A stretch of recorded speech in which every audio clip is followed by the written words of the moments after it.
అంతర్జాతీయ మాతృభాషా దినోత్సవం ఫిబ్రవరి 21 పురస్కరించుకొని విశ్వశాంతి విద్యాలయంలో ఓహో కార్యక్రమం పేరిట మంగళవారం విద్యార్థులకు వినూత్నంగా సృజనాత్మకంగా తెలుగు భాషా క్రీడా ప్రదర్శన పేరిట క్విజ్ పోటీలు నిర్వహించి విజేతలకు బహుమతులు అందజేశారు. మార్కులను రూపాయలుగా పేర్కొని ముందుగా ప్రతి జట్టు ఖాతాలో 5 రూపాయలు జమ చేసి దానికి సరైన సమాధానం చెప్తే సమాధానం 2 రూపాయలు కలిపి తప్పుగా చెప్తే 2 రూపాయలు వారి ఖాతా నుంచి తగ్గించడం ఈ కార్యక్రమం ప్రత్యేకత.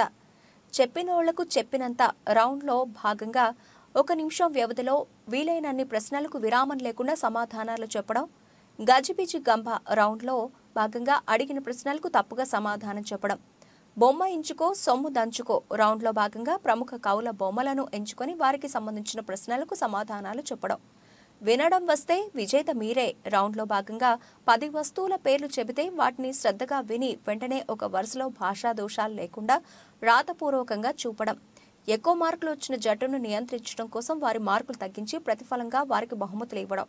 ఈ విధంగా ప్రతి రౌండ్లోనూ క్విజ్ పోటీ వినూత్నంగా జరిగింది. విజేతలకు బహుమతులు అనంతరం కార్యక్రమ నిర్వాహకులు రంగపురి కృష్ణార్జునరావును ఉపాధ్యాయులు విద్యార్థులు ఘనంగా సన్మానించారు. సరైన సమాధానం. ఊష్మాలు అని వేటిని పిలుస్తారు? ఊది పలికే అక్షరాలను పిలుస్తారు. సరైన సమాధానం. స్త్రీవాచక శబ్దానికి ఒక ఉదాహరణ చెప్పు. సరిగ్గా చెప్పట్లేదు. జ్యోత్స్న. సరైన సమాధానం. ఓహో ఏ భాషా భాగం? సరైన సమాధానం. సమయం ముగిసింది. నువ్వు ఒక ప్రశ్నని 2 సార్లు అడిగే అవకాశం ఇచ్చావు నాకు. అంటే చెప్పడంలో క్లారిటీ ఉంటే కొంతవరకు మనకు ఉపయోగం ఉంటుంది. 1 చెప్పలేకపోయావు. మిగిలిన 6 ప్రశ్నలకు 6 రెట్లు 12 రూపాయలు నీ జట్టుతో నీ ఖాతాలో నింపితే మొత్తం 19 రూపాయలు అయినాయి. ఇప్పుడు మనం ఒక విషయం విందాం. కార్యక్రమం పేరేంటి? తూర్పు అనే కార్యక్రమం జరుగుతుందట. తప్పు అయినా రైట్. విద్యాలయ ప్రిన్సిపాల్ సార్ పేరేమిటి? ఓహో.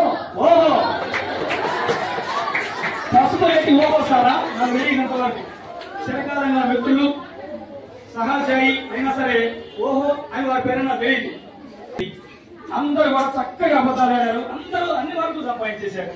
అంటే ఇక్కడ your time starts now. Telugu అక్షరాల పట్టికను ఏమంటారు? సరైన సమాధానం. పోతన అన్న పేరేమిటి? సరైన సమాధానం. సోమనాథుని ఇంటి పేరు ఏమిటి? సరైన సమాధానం. చేవకోల వెంకట కవి రాసిన 9వ తరగతి పాఠం ఏది?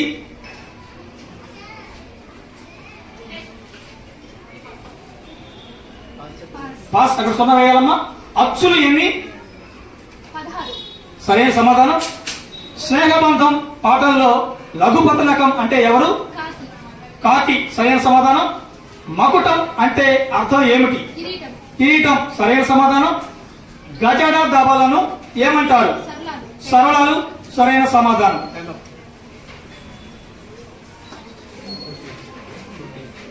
మొత్తం అన్ని ప్రశ్నలు అడిగారు నేను. అందులో ఒక్కదానికి సమాధానం చెప్పలేదు. 7ంటికి సరైన సమాధానం చెప్పావు. అంటే 7 రెట్లు 14 రూపాయలు నీ ఖాతాలో జమ చేస్తున్నారు సారు. అనుమానం ఉంటే నువ్వు చూస్తావు. 21